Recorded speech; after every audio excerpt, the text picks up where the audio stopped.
So we're continuing on the second diptych, making a set of clocks. The first part is in my live broadcast recording. You might want to scroll back to look at the start where I was pouring, but in this part, I'm going to skip the clock face and the actual clock mechanism. I'll explain more details because during the live session, I had missed explaining certain aspects. I described them, but ran out of time to show you. Look, folks, I pour on the canvas. You can also pour on canvas, but you need to carefully assess the frame, check the tension so that the frame is wide, the material, the fabric itself is dense, and most importantly, properly stretched so that it doesn't move around too much. Next up, we've got these staples here, right? The way canvas is fixed with staples so that they're not visible when we seal it in resin and have a caramel edge. I went over it with a thick acrylic and painted over it with white paint so that the staples aren't visible. Next, flip the canvas, and I'm also gluing the edges of the canvas so they don't stick out or wrinkle, especially after pouring the resin, yes, so that there's absolutely no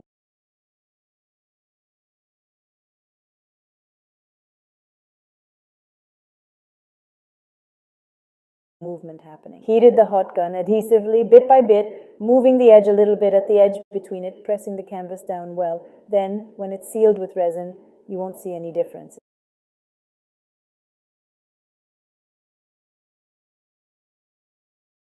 It's going to feel like a chunk of stone.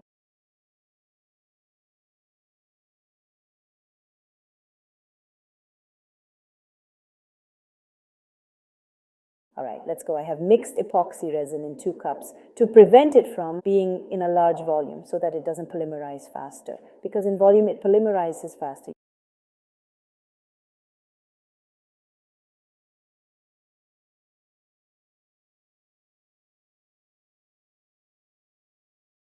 You see, the resin is already like warm tea for me, but still not enough to create the stone cut. For now, I'll just be preparing myself, distorting it for now. We'll show you everything gradually, explaining how I protect myself. Yes, naturally, this is a respirator. And also before the respirator, I stick tapes here on my facial muscles, here on my eyes. Wearing patches under my mask right here, so there won't be any skin folds. We're doing this. I'll show you everything shortly. I'm generally a fan of tapes. I love tape. Besides the fact that they relieve tension, smooth the skin, get rid of cellulite, do not promote lymph movement. Well attached, they are wiped well. And we're ready to work. Beauties, let's get to it. The sound will change a bit, but please bear with me. All right, look, I mixed the resin, or rather mix first and foremost. The most important foundations need to be laid. This is the base on which the surface itself stands.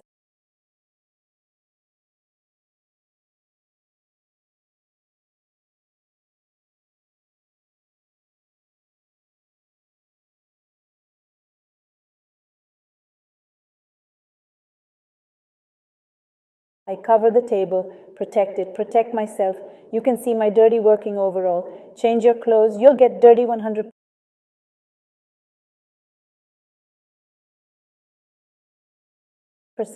Protect the respiratory tracts. There are even respirators with eyes. Even through the mucus, the fumes of the epoxy resin penetrate. I'll mix 1 big cup.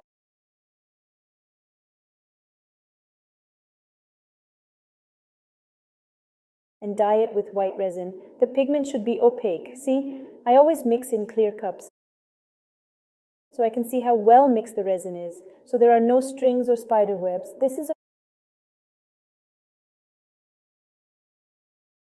a red flag. If you see spider webs, it means you need to mix better and read the instructions. How long the resin mixes. There are resin companies that specifically write 3 minutes mechanically, 8 minutes in. Normal manual way, I apply tape to the edge. I do this to make a caramel edge. I pour the stone cut without gold because I'll be pouring gold on top later.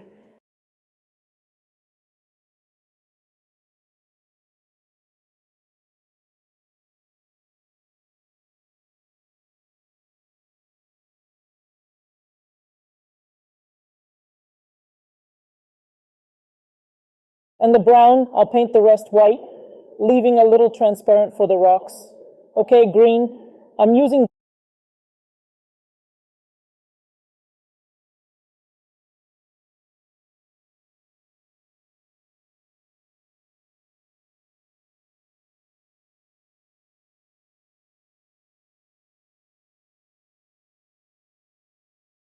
dark green from Resin Pro for the pigments. If anyone's interested, ask away. I can send links from Resin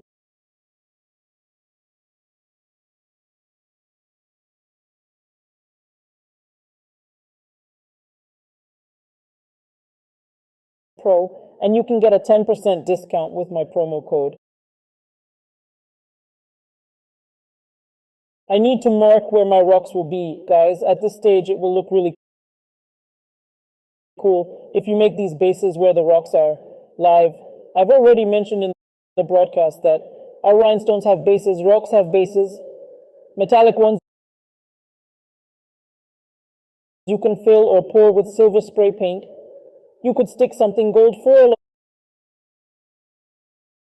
on or silver or whatever color you want. If you want the sparkle to stand out, I'm doing it with gold. I've got a gold spray can, so I paint this part where I put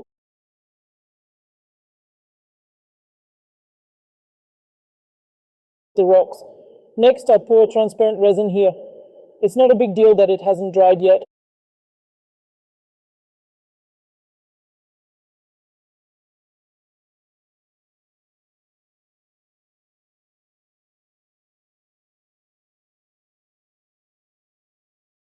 Know that the paint hasn't dried, and don't worry if there's not enough resin and the rocks aren't sticking. They will, because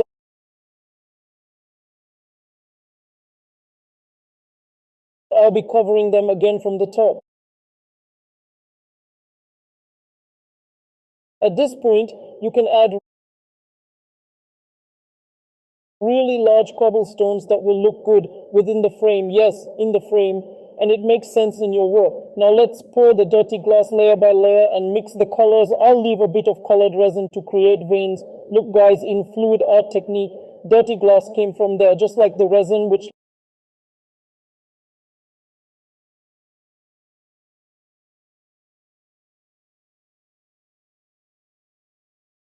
like acrylic is distributed on a certain base. That is, there needs to be a substrate of resin. But since I mixed a lot of resin, it will spread out on its own. I don't really make a substrate. But if you have less or even more volume of work, make a substrate out of resin. And if you don't want to use more resin, pour it over. And thus you'll use less resin than you would without a substrate. Now I'll outline my stones to make them stand out more. Pebbles to make them look brighter. And I'll pour the white. Pour it a bit away from the resin from your islands, because the resin will spread out more. Give it some space, and always have an extra one on hand.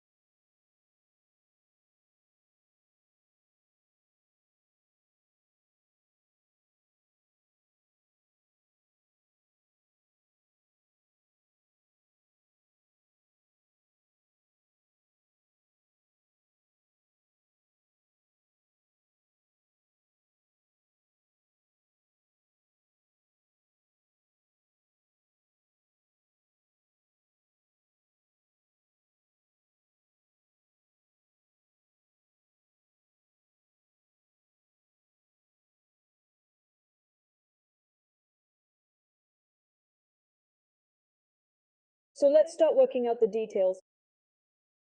First, we'll fill in all the empty space we have here. See, the resin isn't moving because there's no base for it. I was talking about this, that for the resin to move and to avoid wasting too much of it, it needs a base. But since I got plenty of it here, I didn't provide one. I do advise, especially if you're a beginner, experimenting, or if you don't have enough, it's one thing when it's an order and you can calculate to your customer that it will take this much resin and you can experiment, but it's something else when you're practicing the technique and doing it yourself. This corner here was left without any resin, so now I'm going to cover the edge lightly with clear resin.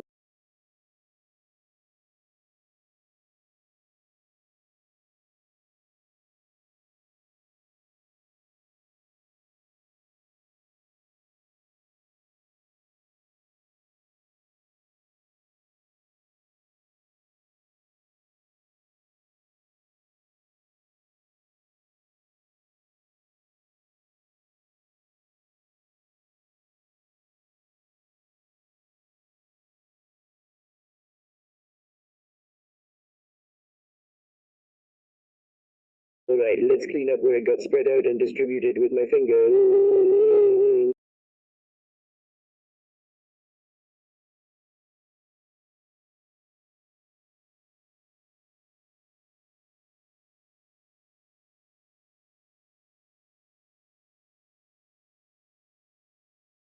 Now wipe up the bubbles.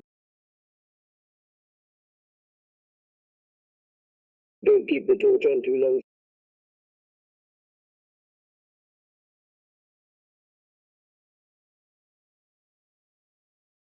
So you don't burn or singe the resin.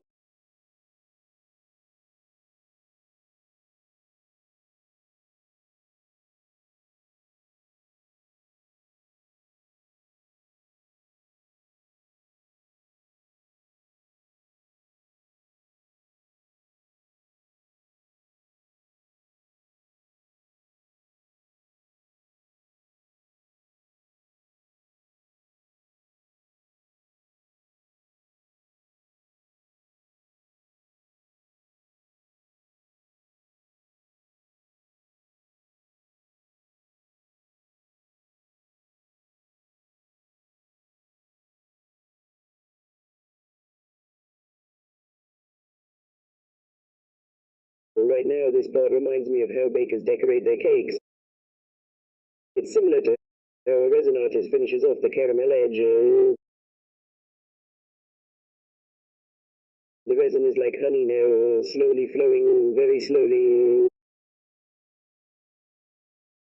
which is very good, as we can finish off the edge with the remaining resin. Moreover, tomorrow I'll have more detailed work to do, and we'll also bring those details to the edge.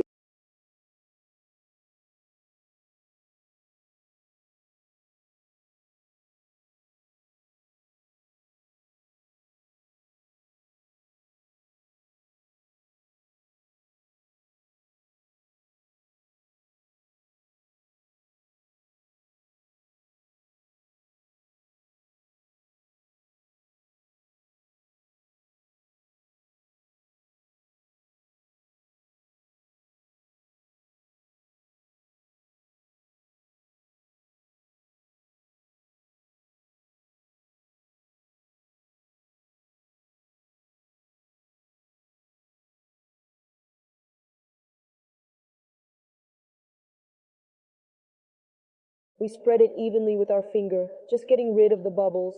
Don't hold the torch too long to avoid burning or charring our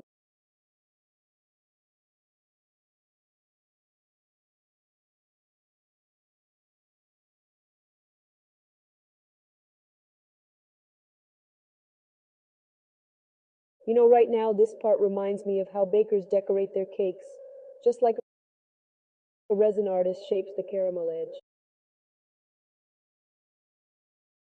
The resin is so thick now it barely flows. And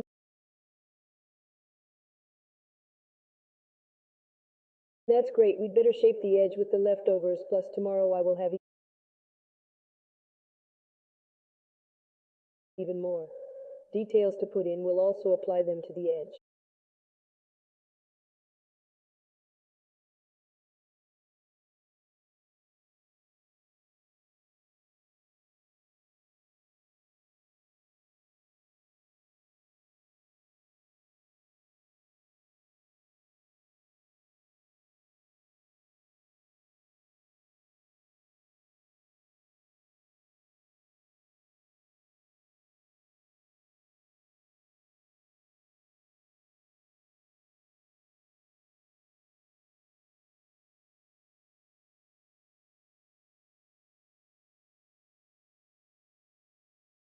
Take a close look at the entire perimeter of the picture and make sure that the end is sealed again.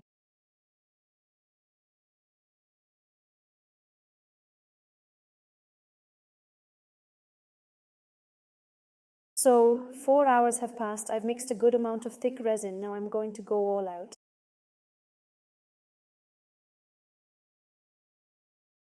We'll need some gold, a packet, some glitter and stones for this phase. We'll be decorating with the stones, making them scattered, creating vein-like patterns. All right, let's add sparkles into this. Go ahead. Add as much as you have of the shade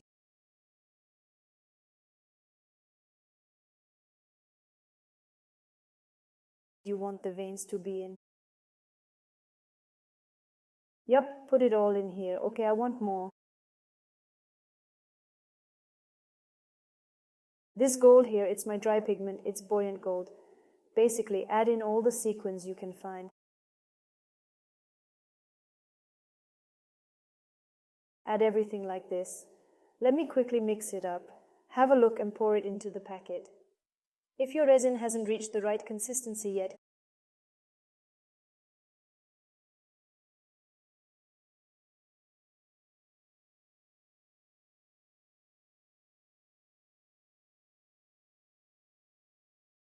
let it sit in the packet for longer. Squeeze out the air and cut a really thin hole at the end.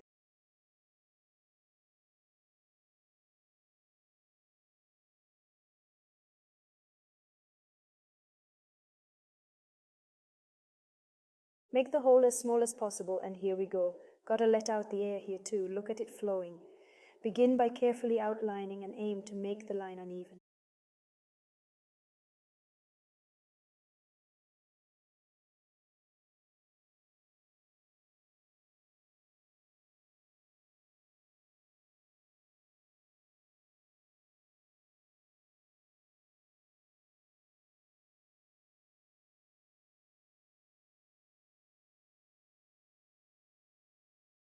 First sketch out the obvious details, then move to finer ones.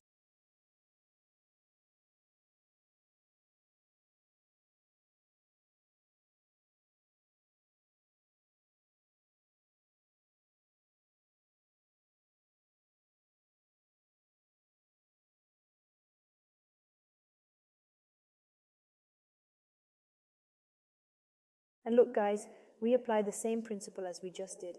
For the vein-like patterns here,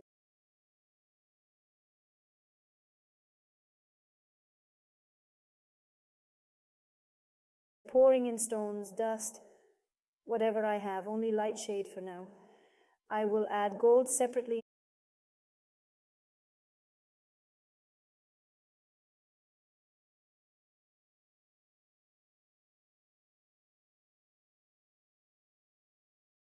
In a bit. Mix it up and I will be applying this to those details there.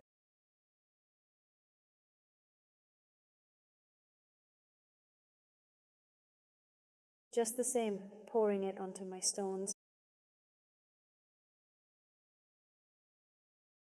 Alright guys, if you've made it till the end here, thumbs up, hugs, that's it. It's our final layer, you know, it's like whoever